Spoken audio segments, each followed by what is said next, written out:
All right, let's dive right in. We're about to explore a story that you think you know, but what if I told you you've only ever heard one side of it? We're going to take one of the most foundational myths in our entire culture, the fall of Lucifer, and we're going to flip it on its head. This wasn't a war. It was a cosmic legal accord. Right off the bat, this single statement from Michael just shatters that popular image of some vengeful archangel, doesn't it? This wasn't a battle of pure good versus pure evil. According to this account, this was a legal proceeding. A cosmic contract was breached, and an oath had to be upheld. For forever, really, we've been told the story of a rebellion, a war in heaven, holy fire, the whole 9 yards. It's dramatic, it's epic, but what if it's a massive misinterpretation? Today, we're peeling back all those layers of dogma to look at an account that describes this cosmic event not as some chaotic war, but as a meticulously documented legal intervention. And what's really fascinating is how this whole account even came to light. I mean, it wasn't dug up from some ancient scroll. Nope. The source material presents it as direct testimony, something that was channeled in response to a modern-day request for the true, unfiltered story of what really went down between Michael and Lucifer back in the time of Noah. So according to this testimony, back in that era, Lucifer enacted something called a seal of sovereign override. Just try to picture it. Him reaching out, not to destroy, but to author humanity's destiny. He was trying to claim custodianship over the bloodlines of Earth, to weave his own lesson of despair and strength into the very fabric of future generations, before they were even born. And that was the breach of contract. And that is exactly where Michael steps in. But get this, he's not a warrior king. He's more like a cosmic lawyer, or maybe an executor of a will. He wasn't there to punish. He was there to execute the law. This right here is the crucial point. The sword wasn't a weapon for killing, it was a tool for cutting contracts. Michael's whole role was to sever Lucifer's unlawful claim on our free will, to restore the balance, not to go and vanquish some foe.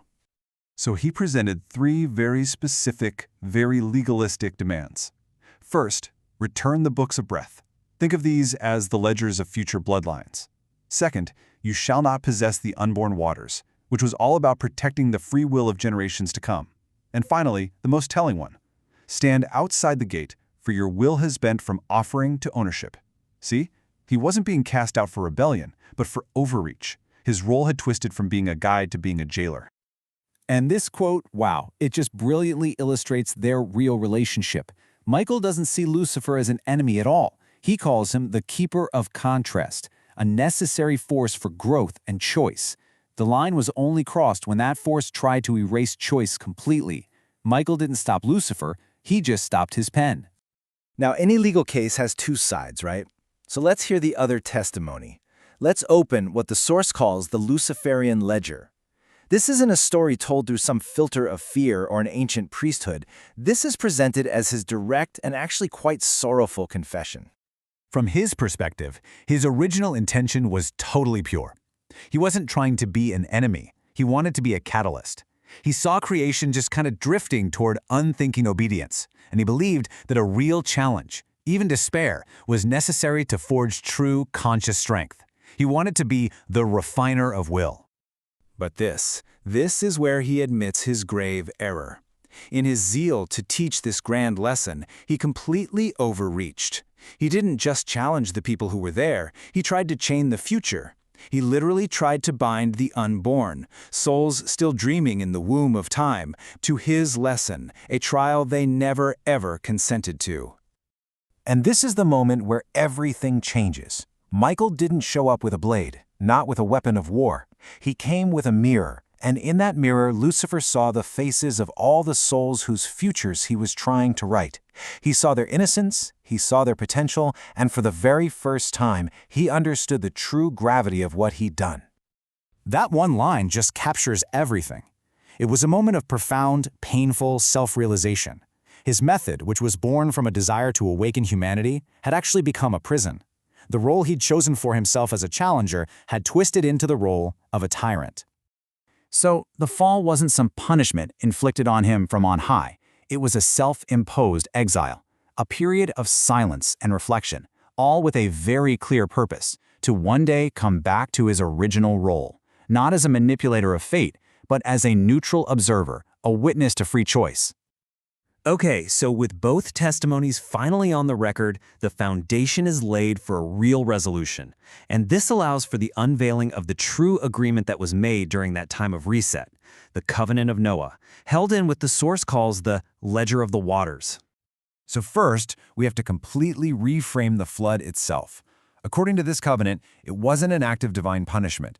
It was a cosmic reset button, washing away all the forced narratives, including the one Lucifer tried to write, to give humanity a clean slate, a chance to choose its own path again. This covenant has 3 core articles. Number 1, the waters shall never devour choice, a guarantee that no force can ever hijack human destiny again. 2, memory must drown, truth must rise, which allows false histories and false stories to be forgotten, to make room for true remembrance. And 3, the rainbow. It's revealed not just as a pretty promise, but as the axis of return, a kind of gateway ensuring there is always a path back to sovereignty. So, once the truth of the contract breach and the real covenant have been spoken and, crucially, acknowledged by a witness, the path to reconciliation is finally open. The schism that has defined so much of our mythology, it actually begins to close. And here, Michael speaks directly to Lucifer. He formally declares an end to this perceived conflict, extending a hand of brotherhood. He reframes millennia of supposed war as simply a schism in purpose, a deep misunderstanding that can now, finally, be healed. And this brings us to this final, incredibly powerful image.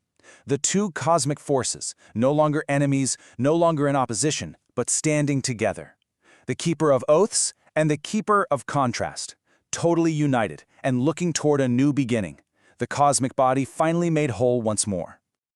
But the story doesn't just end there. Michael has one last thing to say, and it's whispered directly through the source. He isn't talking to the figures in the story. He's talking to the one who asked for the truth in the first place. He's speaking to the witness. He's speaking to us. Which leaves us with this final, really resonant question. This entire account suggests that this long cosmic conflict was never a war to be won, but simply a misunderstanding to be witnessed. The healing begins when someone is brave enough to ask for the truth and to hear both sides. So the question isn't just about them, it's about you. Are you ready to remember?